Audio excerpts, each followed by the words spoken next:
Assalamualaikum warahmatullahi wabarakatuh. Alhamdulillah al-ma'rufu bil ihsan, al-mamduhu bi kulli lisan, 'allamal Qur'an, khalaqal insan, 'allamahul bayan.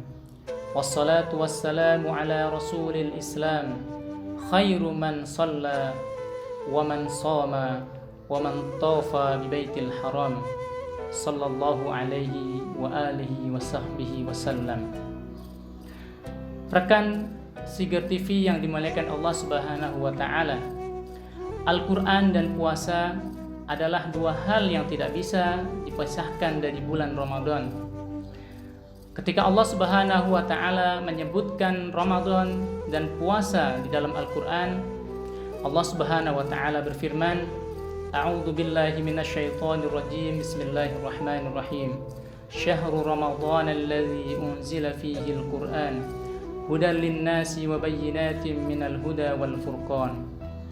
Bulan Ramadan, bulan di mana diturunkan Al-Qur'an sebagai petunjuk bagi manusia, sebagai penjelasan bagi petunjuk itu, dan sebagai pembeda dari antara yang hak dan yang batil.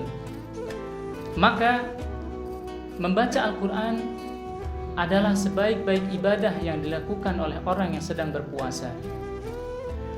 Al-Qur'an dan puasa, sebagaimana disampaikan oleh Rasulullah SAW, kelak akan menjadi syafaat bagi orang yang melaksanakannya. Rasulullah SAW bersabda, As-siyam wal Qur'an yashfa'ani lil 'abdi yaumal qiyamah, bahwa Al-Qur'an dan puasa akan menjadi syafaat bagi hamba pada hari kiamat. Oleh karena itu, membaca Al-Qur'an adalah salah satu ibadah yang sangat baik yang dilakukan oleh orang yang sedang berpuasa.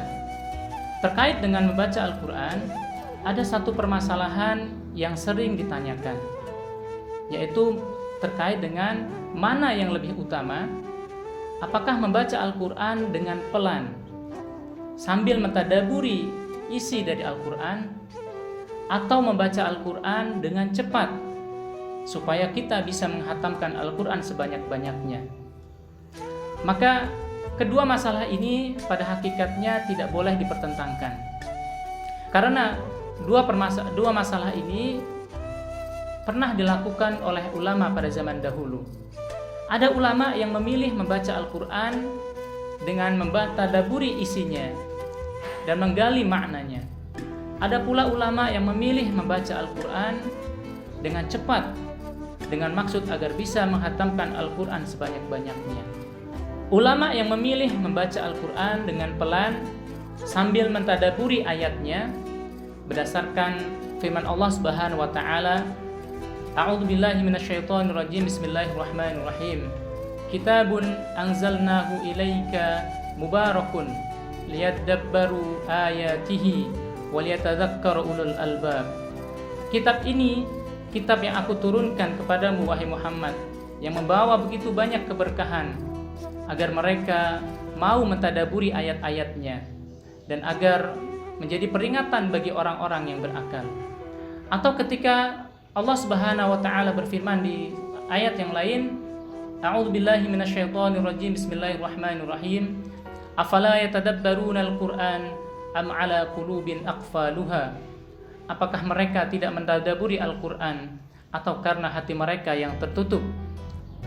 Oleh karena itu, ulama berkesimpulan bahwa ketika kita membaca Al-Qur'an dengan pelan seraya mentadaburi isinya akan datangkan hidayah.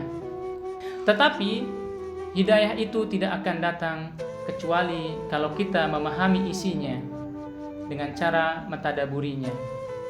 Semakin kita membaca dan mentadaburi Al-Qur'an, maka akan menguatkan iman kita, dan iman itu juga akan datang ketika kita paham isinya dan kita paham maknanya. Sedangkan ulama yang memilih membaca Al-Qur'an dengan cepat agar bisa menghatamkan Al-Qur'an sebanyak-banyaknya, karena mereka berpendapat bahwa ketika orang membaca Al-Qur'an akan mendapatkan pahala kebaikan yang berlipat ganda.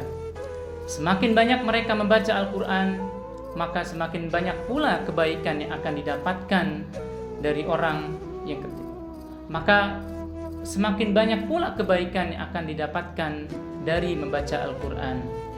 Rasulullah Shallallahu Alaihi Wasallam bersabda dalam sebuah hadis yang diriwayatkan oleh Abdullah bin Mas'ud, qala Rasulullah Shallallahu Alaihi Wasallam, man qara'a harfan min kitabillah falahu bihi hasanah wal hasanatu bi asyri amsalihha. Rasulullah Shallallahu Alaihi Wasallam bersabda, siapa yang membaca satu huruf dari kitab Allah, dari Al-Quran, maka baginya diberikan pahala kebaikan. Kemudian kebaikan itu dilipat gandakan dengan semisalnya. Rasulullah Shallallahu Alaihi Wasallam melanjutkan, la aqulu alif lam mim harfun, walakin alif harfun, walam harfun, wa mim harfun. Rasulullah SAW tidak mengatakan alif lam mim. Alif lam mim itu adalah huruf, tetapi alif adalah huruf, lam adalah huruf tersendiri, dan mim itu juga huruf tersendiri.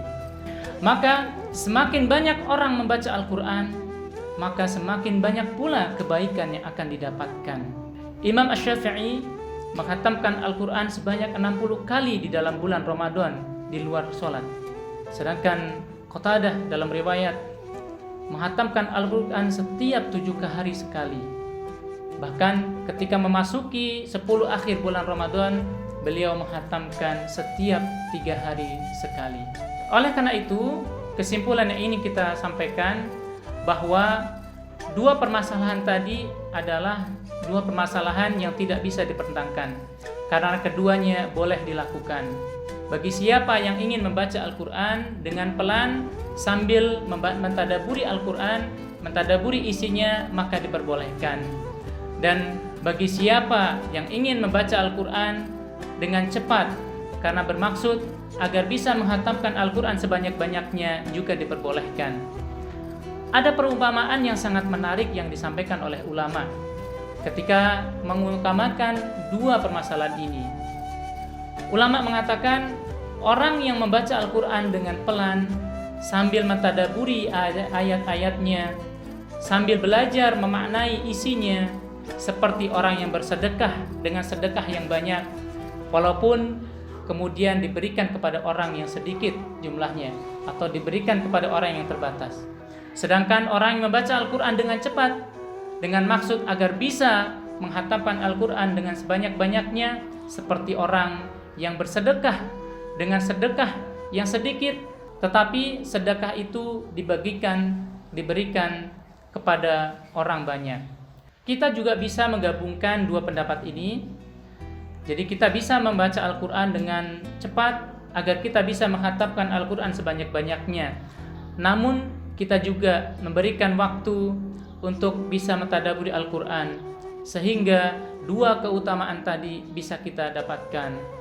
Demikian, semoga bisa diambil manfaatnya. Wabillahi taufiq wal hidayah. Wassalamualaikum warahmatullahi wabarakatuh.